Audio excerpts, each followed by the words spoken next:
بسم اللہ الرحمن الرحیم۔ الصلاۃ والسلام علیکہ یا سیدی یا رسول اللہ وعلی آلکہ و اصحابکہ یا سیدی یا حبیب اللہ۔ السلام علیکم، میں ہوں آپ کا دوست حافظ محمد حماد الرسول، اور اپنے چینل میں آپ کو خوش آمدید کہتا ہوں۔ آج ہم بات کریں گے کہ بال وقت سے پہلے سفید کیوں ہو جاتے ہیں۔ ایک بھائی نے کمنٹ میں سوال کیا تھا اور کافی پریشان لگ رہے تھے، تو میں نے سوچا کہ ایک ویڈیو بنا دیتا ہوں، آپ تک بھی جو ہے وہ پیغام پہنچ جائے گا۔ تو یہ زیادہ میرے بھائی کوئی مسئلہ نہیں ہوتا، اصل میں یہ ہوتا ہے کہ کوئی نزلہ زکام کا اگر مریض ہے تو اس کے بال جلدی سفید ہو جاتے ہیں۔ دوسرے الفاظ میں بات کریں تو یہ فولاد کی کمی کی وجہ سے بال سفید ہو جاتے ہیں۔ تو آپ اپنی روزمرہ کی غذاؤں کو تھوڑا سا تبدیل کر کے نا تو اپنی یہ کمی پوری بھی کر سکتے ہیں اور اپنا علاج بھی کر سکتے ہیں۔ اور اگر بات کریں کہ روزمرہ میں آپ کس طرح کی چیزیں استعمال کریں گے، تو اگر سبزیوں کی بات کریں تو آلو جو ہے وہ بھی فولاد بہترین اپنے اندر رکھتا ہے، اور اس کے علاوہ بینگن فولاد کے لیے بڑی بہترین چیز ہے۔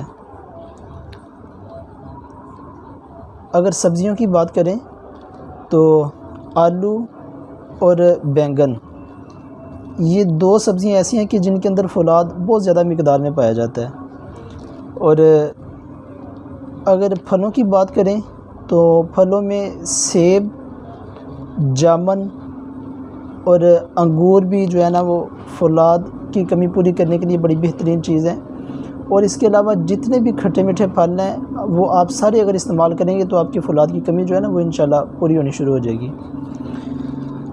اور اگر آپ یہ چیزیں روزمرہ استعمال نہیں کر سکتے یا کسی ایسی جگہ پہ آپ موجود ہیں کہ آپ بنی بنائی سبزیاں یا بنے بنائی آپ چیزیں استعمال کر رہے ہیں، تو آپ پھر ایسے کریں، کسی اچھے پنساری سے آپ کسی اچھی کمپنی کا کشتہ فولاد بنا ہوا لے لیں۔ وہ ایک سے دو چاول کے برابر ایک دفعہ صبح لے لیں اور ایک دفعہ شام کو لے لیں۔ وہ چاہے آپ سیب کے اوپر لگا کے کھا لیں یا آپ مربع آملہ کے ساتھ کھا لیں۔ ایک مربع آملہ صبح لے لیں اور ایک شام کو لے لیں۔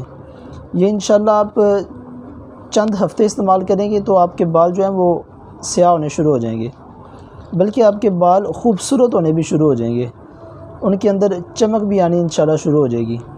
اور کم از کم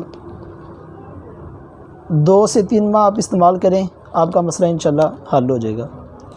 اس کے علاوہ آپ کسی بھی مرض کے متعلق اگر پوچھنا چاہتے ہیں تو آپ کمنٹ باکس میں رابطہ کریں، انشاءاللہ آپ کی جو ہے نا وہ رہنمائی ہو جائے گی۔ اب آپ مجھے اپنی دعاؤں اور نیک تمناؤں میں یاد رکھیں۔ اللہ حافظ۔